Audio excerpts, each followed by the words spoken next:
बोलो श्री रात महाराज की जय। सदगुरु गिरीश राम महाराज की जय। पूज्य मंगलदास महाराज की जय। पधारेला हरिगुरु संत की जय। तो आज नवा पुरानी पवित्र पावन धरा पर पूज्य मंगलदास महाराजनी आ पहली वार्षिक तिथि निमित्ते जे आ संत मेळावવાનું आयोजन કર્યું અને જે આ આયોજનમાં જે આ ભગીરથ કાર્યની અંદર જે મંગલદાસ મહારાજના જે પરિવાર જેમનું ભક્ત મંડળ જેને જેને પણ આમાં યોગદાન આપ્યું તન મન ધનથી જે પણ સેવા કરી એ બદલ તે બધાના સભાસપુર નિરાત ભક્ત મંડળથી કોટી કોટી વંદન કરું છું। भजन बिना चैन ना आए मेरे राम, भजन है मृत रस का प्याला, शाम सवेरे पीना। भजन बिना चैन ना आए मेरे राम। भजन ની તો ભૂખ હોવી જોઈએ। ભૂખ વગર ખાવાનું ભાવ અત્યારે પડ્યું છે તો કાઉન્ટર ઉપર ભાવ કરું ભાવ જ નહીં એમ ભજનની પણ ભૂખ હોવી જોઈએ। આ બધાના ભૂખ છે એટલે એ બેઠા છે ભજનની। બાકી આ ગામમાં આટલું પબ્લિક થોડું હોય હા પબ્લિક તો ઘણું બધું હોય પણ કોઈને ભૂખ હોય ને એ જ આવો ભજનની ભૂખ હોવી જોઈએ। મહાપુરુષોએ ઘણી બધી વાત કરી બરોબર પણ ભજન એટલે શું? ભજન પહેલા તો જો ભજનમાં બેહીએ હું તો કહું અત્યારે ડિજિટલ યુગ છે 5G નો જમાનો છે વ્યસન અને ફેશનનો જમાનો છે પણ બધું લિમિટસર રાખજો તો મજા આવશે। એમાં ભજનમાં બેઠા હોય ને એટલે અડધો કલાક બેહો કોઈ નાની પાર ટાઈમ થાય જવો જતું રહો કલાક બેહો 2 કલાક બેહો તો સારી રીતે બેહો મસ્ત બેહો। કેમ કે ભજન એક એવી વસ્તુ છે જે પોતાના માટે કરવાની છે।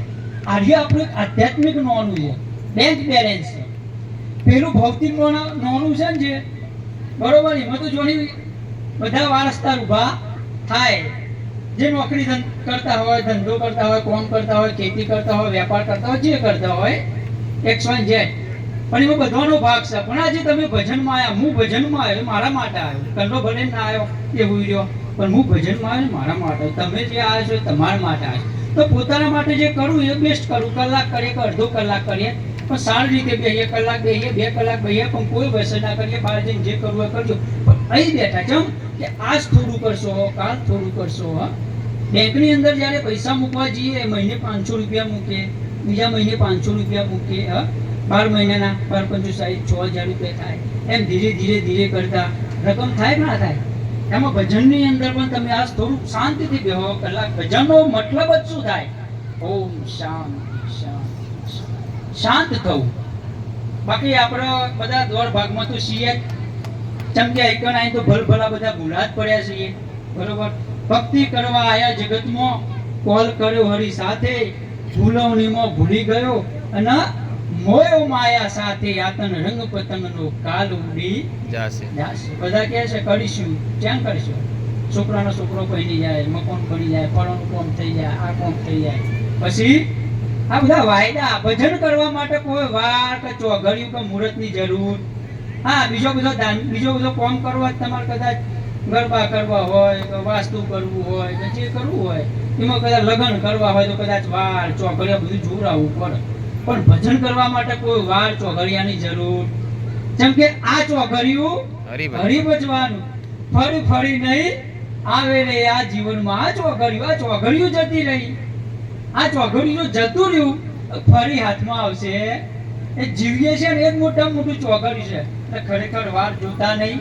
આવા મહાપુરુષ મંગળદાસ મહાપુરુષ ખરેખર એ તો જે હયાતીમાં અમે તો એમનો હયાતીમાં એમના સન્મુખ ભજનનો લાભ લીધો। અમારે મોટી ભોયની અંદર ઉમેદવાર મહારાજનો તેઓ આવતા અને અમે ભજનમાં જતા એમના સન્મુખ ખરેખર બહુ જુદાર અને મહાપુરુષ હતા એમનો ભજન સત્સંગનો અમે લાભ લીધેલો છે એટલે હું મારી જાતના ધનભાગ માનું છું અને મારા ગિરીશરામના ધનભાગ માનું છું કે એમના આવી જે યુવાની કહેવાય સમજી લો કે યુવાની હચવાની ને આખું જીવન હચવાઈ ગયું અને જેની જુવાની બગડી ને એને આખું જીવતર બગડ્યું એટલું સમજી લેવાનું।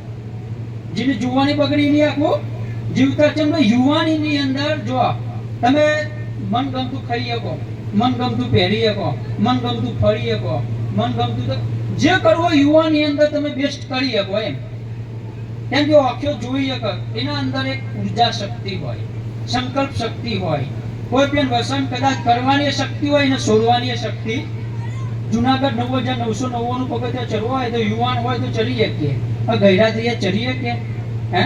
એમ ભજન કરવા માટે પણ જો યુવાની હોય, જેવી રીતે અત્યારે આપણે ગુલાબનો હાર લાવે, ગુલાબનો હાર મહારાજને પૂછો, ગુલાબનો હાર લેવા જઈએ ને એટલે શું કહીએ દુકાનની અંદર, કેટલા લે? 50 ફોલ લેતો હોય ને તો 20 રૂપિયા વધારે લે, પણ તાજો ફૂલવાળો જો ફોટાને ચડાવવો હોય કે પથ્થરની મૂર્તિને ચડાવવો હોય તો એ છતાંય આપણે એક તાજો ફૂલ માંગીએ છીએ. વિચાર કરો, તો એ આપણે તાજો ફૂલ માંગીએ છીએ. ત્યારે ભજન કરવું એ યુવાનીએ તાજું ફૂલ છે. જુઓ, યુવાનીએ પછી કર્મ જશે, ભાઈ ઘરનો તમને નહીં રાખે, ચૂસેલા ગોટલા જેવા થઈ જશે, પછી ભગવાન બચ્ચો કોકે દેખાશે નહીં, કોને સંભળાશે નહીં, એડા જશે નહીં, બોલાશે નહીં, કશા કોમને ભજન થશે ના.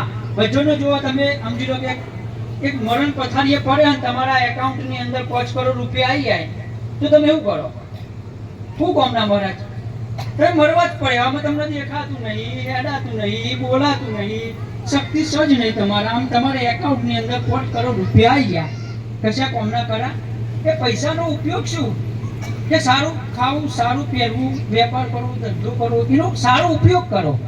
એમ ભગવાન પણ એવું છે. એમ યુવાનની અંદર જો આ જ્ઞાન પ્રાપ્ત થયું તો તમે સારી રીતે જીવી શકશો, આનંદ કરી શકશો, અને આવનાર પેઢી જે જઈની જવાબદારી આપણી નહીં, પણ હવે પછી મારા પછી જે આવનાર પેઢી એ મારું ઉત્તરદાયિત્વ છે. જો હું કદાચ સારા રસ્તે ચાલે, ભજન સત્સંગ આવા સંતોના સંગમાં રહે તો મારી આવનાર પેઢી પણ 100% આ સંગ પકડશે ને. એના માટે મારા સદ્ધર રહેવું. અહીંયા જ્ઞાની મહાપુરુષો ખરેખર બહુ ઉપસ્થિત છે. મેં મારા મંગળદાસ મહારાજનો ખરેખર બધાને લાભ લેવાનો છે. અને આ એક વાત ચોક્કસ કહ્યું, બધા શ્રાવણ મહિનો ચાલે છે, મહાદેવની અંદર બહુ જ ભીડ જોમી છે, દશામાનો વ્રત ચાલે, બહુ ધામધૂમ ચાલે છે. જો ભજન કોઈ એક મહિનાનું હોતું નહીં, કંઈક દારાનું હોતું નથી. ભજન તો જો શ્વાસ ચાલુ થાય ત્યાંથી ભજન હોય.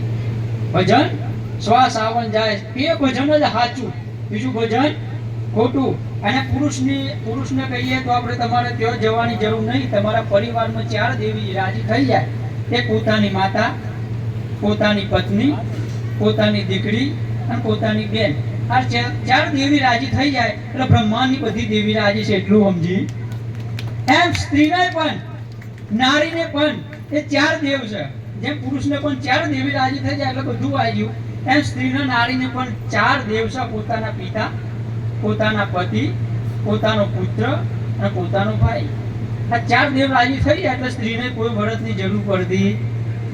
પોતાનો જો નારીને પોતાનો પતિ એ જ પરમેશ્વર. નારી જ્યારે જો કન્યા હોય, કુંવારી હોય ને તો જ કદાચ એ કોઈ પણ વ્રત, જપ, તપ, તીરથ કરે. કેમ? સારો મૃત્યુ મળે, સારો પતિ મળે, એક જ આશા હોય. અને હવે તમને જે મળ્યું ને તમારા વ્રત કરેલું ફળ મળ્યું છે. જે મળ્યું હોય, સમજ્યા? કાળું, ધોળું, જાડું, પાતળું, નેચું, ટૂંકું, જે મળ્યું હોય ને એ તમે જે વ્રતમાં શ્રદ્ધા રાખીએ છે એ મળ્યું છે. અમે એને સ્વીકાર કરી લો, એને સ્વીકાર કરી લો અને જીવન આનંદથી જીવો અને મહાપુરુષોની સંગતિમાં રહ્યો અને સદા એના માટે ભજન કરો. આવો મનુષ્ય જેવો અવતાર વારે વારે આવતો નથી. આટલું બોલી મારી વાણી વિરામ આપું છું. મહાપુરુષનો લાભ લેવાનો છે, સમય ઘણો થઈ ગયો છે. બોલો શ્રી સદગુરુ મહારાજ કી જય. સદગુરુ ગિરીશરામ મહારાજ કી જય. પધારેલા હરિગુરુ શાંત કી જય. કોટી કોટી વંદન અમારા મહેશરાવ મહારાજને. જો આ જેટલા મહાપુરુષો બેઠા છે ને એમાં નાની ભાઈ છે, પણ જો સાહેબ આ નિરત મહારાજનું જ્ઞાન, એક ભજન કોના માતર વગરનું અને એક ભગત કોના માતર વગરનો. આ ભજન કોના માતર વગરનું, ભગત કોના માતર વગરનું, પણ તમે એ કરવાથી ભક્ત બની જાઓ. ભક્ત